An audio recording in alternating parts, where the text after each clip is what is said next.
Hello and welcome. तो आज हम सीखेंगे link reaction and Krebs cycle के बारे में।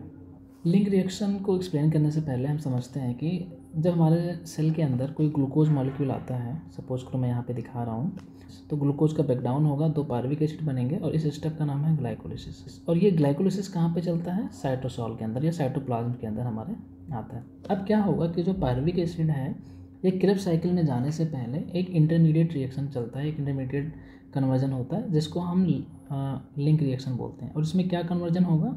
हमारा पायरुविक एसिड कन्वर्ट हो जाता है एसिटाइल कोएंजाइम ए में।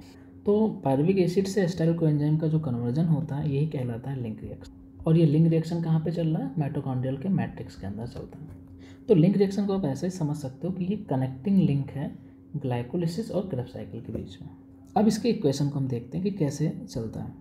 तो हमारे पास पायरुविक एसिड है जो 3 कार्बन का मॉलिक्यूल है, ये रिएक्शन करता है, ये कंबाइन करता है कोएंजाइम ए के साथ। और क्या हुआ कि जो भी NAD+ है हमारा, वो कन्वर्ट हो जाता है NADH में और एक CO2 मॉलिक्यूल निकल जाएगा with the help of enzyme pyruvate dehydrogenase in the presence of magnesium ion. तो क्या फॉर्मेशन होगा? Acetyl coenzyme A.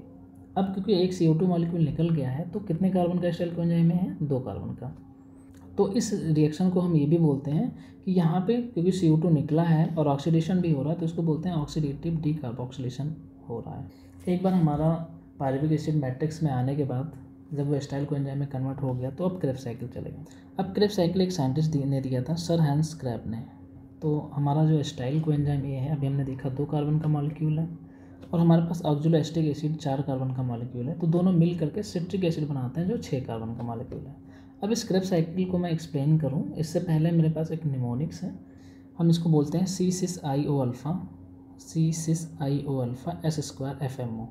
ठीक है, C का मतलब सिट्रिक एसिड है, सिस का मतलब सिस एकोनिटेट है या एकोनेटिक एसिड है, आइसोसिट्रिक एसिड है, O का मतलब ऑक्जेलोसक्सिनेट है, अल्फ़ा बहुत इंपॉर्टेंट है, अल्फ़ा कीटोग्लूटेरिक एसिड। और हमने S2 लिखा है, पहले S का मतलब है सक्सिनिल कोएंजाइम ए, दूसरे S का है सक्सिनेट या सक्सिनिक एसिड, F का फुल फॉर्म है फिमेरेट, M से मैलेट या मैलिक एसिड एंड O से ऑक्जेलोएसिटिक एसिड या ऑक्जेलोएसिटेट। अब नॉर्मल से लिख लीजिए C6IO अल्फ़ा और S2FMO, तो ये हमारा अल्फ़ा है। अल्फ़ा इंपॉर्टेंट है इसलिए मैंने इसको सर्कल में लिख रखा है S2FMO। अब होगा क्या कि हमारा एसिटाइल कोएंजाइम है तो 2 कार्बन का मॉलिक्यूल है, ये ऑक्जेलोएसिटेट के साथ कंबाइन करके 6 कार्बन का एक सिट्रिक एसिड बनाता है। ठीक है, और क्या होगा कि ये कई सारे मल्टीपल स्टेप में इसका ब्रेकडाउन होगा।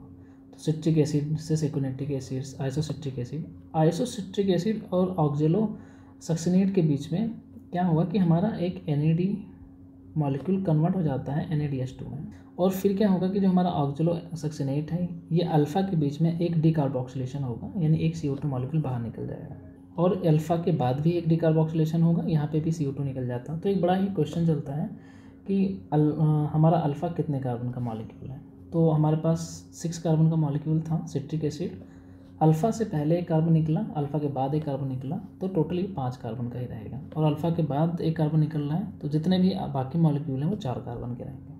अब अल्फ़ा के बाद एक CO2 भी निकला है, डिकार्बोक्सिलेशन हुआ है और यहाँ पे भी हमारा एक NAD कन्वर्ट हो जाएगा NADH2 में।